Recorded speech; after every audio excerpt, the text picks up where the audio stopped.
Roland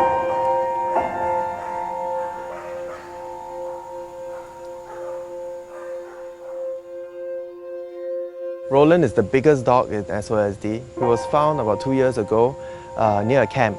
He had a wound in his anus and then he had severe heartworm. So after we rescued him, we had to confine him to bed rest for almost a year. Phyllis is very sad. It's a very sad story. She was rescued as a puppy and then she was adopted as a puppy. But in Singapore, most people cannot accept a dog that has too high energy. So she was returned very, very shortly after, and from then on, she has been stuck in the shelter. Frenchie was rescued along with 8 other breeding dogs from a puppy mill, and when we got her, she was in quite bad condition. Her eyes were dry, she was malnourished, very skinny. Of course, she had skin infection, ear infection, her skin looked terrible. As a breeding dog, she has spent her whole life in captivity, doing nothing but producing babies.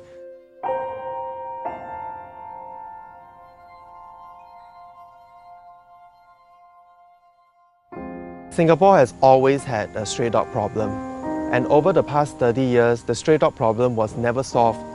The government's way of dealing with the stray dog problem previously was to catch and cull. Unfortunately, that was not effective because you can never catch and cull faster than they reproduce. So if you don't rescue the puppies, if you don't rescue the dogs, if you don't sterilize them so that they do not produce more litter of puppies, the problem will perpetuate. And that was what was happening for the past 30 years.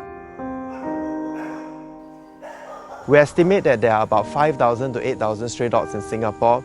Until today, SOSD receives calls every single day. We receive maybe 2 to 5 calls a day to tell us that there's a spotting of a stray dog, there's a new litter of puppies, or there's a dog that's in need, or someone wants to give up their dog.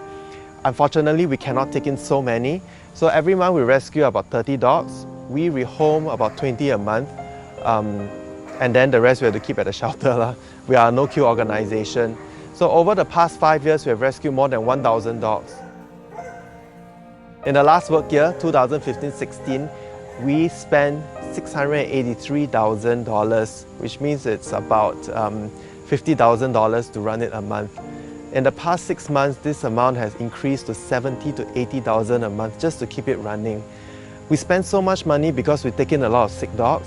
Because we do not put them to sleep, we spend a lot of money on medical bills. We believe that dogs with fractured legs should be given a chance to try to live again, to try to have a home, and that's why we spend a lot of money. I was a very different person before I started this animal welfare work. I'm still an aesthetic doctor, so in the past all I wanted was to have a nice car, to have a nice house, to go on nice holidays. But when I started SOSD, everything changed because you realize that there's so much to do. You realize that for these dogs, right, it's not about having a good life, it's about just having to live, you know. All they want to do is to have shelter, food, and just to live, to have a place to go to. When you see that, and then you realize that all these things are not important anymore, I believe that every life is very, very precious. No matter how small, no matter whether they have a home or whether they belong to someone, I believe that every life deserves a chance to live and to be loved.